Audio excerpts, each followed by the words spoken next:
What's up, world? I'm Jason Scott, an experienced designer and strategist, and this is Low-Fidelity Design Goodness, a vlog where weekly I share design methods, tools, tips, and tricks with just my laptop, a whiteboard, and some markers.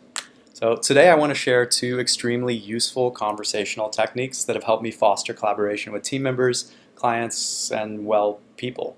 As an experienced designer, conversation is as much, if not more, a part of my design process as sketching, creating screens, prototypes. I would definitely say that great design absolutely depends on great communication. So as such, the first conversational technique that I want to share transforms a problem into an opportunity. Namely, that is, how might we? So how might we is amazing.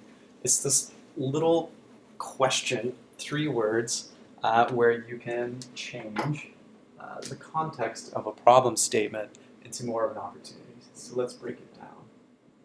How might we? All right. So how might we? It's celebrated by design thinkers. It's an integral technique used by the folks at IDEO, Google, ThoughtBot, Facebook, Y Media Labs, etc. Harvard Business Review, they published an article a while back about how might we, called the secret phrase top innovators use. I'm not sure how secret it is, but yes, top innovators use it, and it's extremely useful. So what's so great about a simple question? Well, it's in the details. First, let's take an example of a problem. Say, security checkpoints at the airport are terrible. So something we can likely all agree upon. It's pretty terrible, pretty stressful, but it's really a complaint. And as a designer, in conversations, I listen for these complaints or pain points, if you will. They're really like aha moments for me, or insights where I feel like they're big opportunities. So when somebody says something like security checkpoints at the airport are terrible, I say, let's rephrase that problem. Let's flip the script on that. Rather than it being a statement of an absolute, unchanging condition of reality, let's entertain the idea a little bit more. So let's do that with the help of how might we. So rather than security checkpoints at the airport are terrible, I might say something like, how might we improve the security checkpoint experience at airports? So reframing the problem as such invites the mind to start coming up with creative solutions. So the question literally initiates a brainstorm. And to break it down, let's check it out, sort of, I guess, the logic around how it works. So when we say how presupposes that solutions do exist, that it assumes solutions are out there. Might. So might, it allows for a variety of ideas, whether they work or not, whether they might or not work. Learnings definitely will occur. So rather than saying, like, how can we, if we were to say, how can we, can sort of presupposes that there's one solution rather than many or that may or may not work.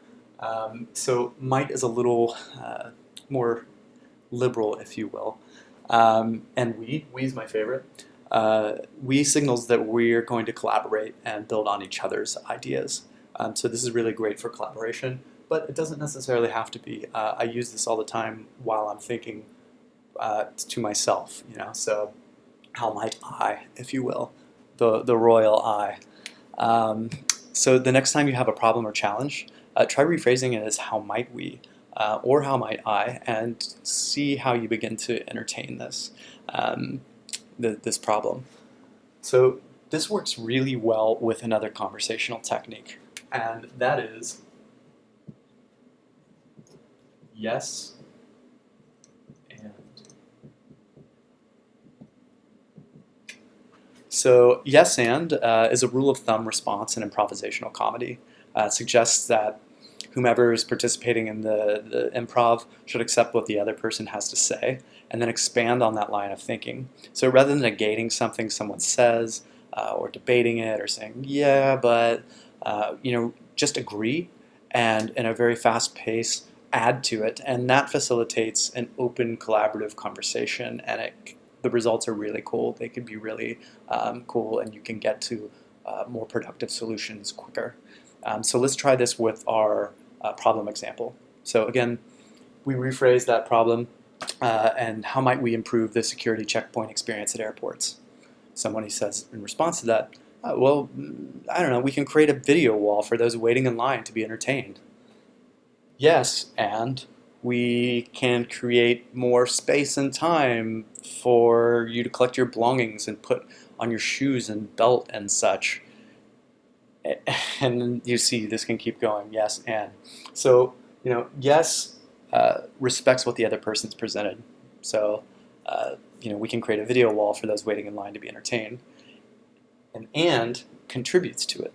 So there's a matter of acknowledging, honoring what that person has said, and then contributing to it. So combine these two conversational techniques can equip you to facilitate collaborative conversations, and in particular foster productive on-the-spot brainstorming session. So the next time somebody comes to you with a problem or you have one of your own, try flipping the script and revamping it, rephrasing it as a how might we question. And at the moment that solutions begin to emerge, whether that's from within or with others, respond to those with a yes and build and keep building. So it's a lot of fun. Give it a try, and I hope you find these two conversational techniques useful as well. So again, my name is Jason Scott, and this is Low-Fidelity Design Goodness, where weekly I share design methods, tools, tips, and tricks, which is my laptop, a whiteboard, and some markers. If you dig this post, please be sure to show some love with a like or comment. And all the best. Until next time, stay tuned. Cheers.